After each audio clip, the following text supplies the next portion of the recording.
C'est un message d'apaisement que le secrétaire d'État américain Marco Rubio a voulu adresser aux Européens à Munich.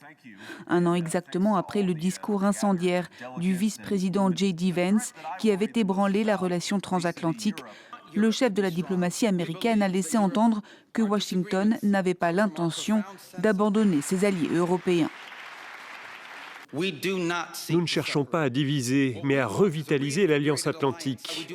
On ne veut pas que nos alliés soient faibles parce que cela nous rend, nous, plus faibles.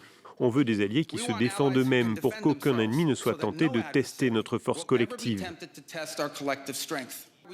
Dans un contexte de désengagement croissant des États-Unis au sein de l'OTAN, et alors que les relations transatlantiques traversent des turbulences sans précédent, comme l'a montré récemment la crise du Groenland, l'avenir de l'alliance historique entre les Européens et les États-Unis est au cœur des préoccupations. Et quelques jours après avoir affirmé que l'ordre mondial ancien n'existait plus, Marco Rubio a fait savoir que les États-Unis avaient l'intention de le restaurer, s'efforçant de rallier les Européens aux ambitions de Donald Trump.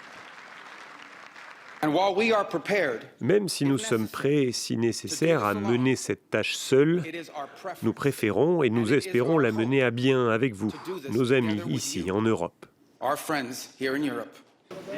Autre sujet au cœur des discussions entre les Européens et les États-Unis, la guerre en Ukraine. La conférence de Munich se déroule en présence de Volodymyr Zelensky.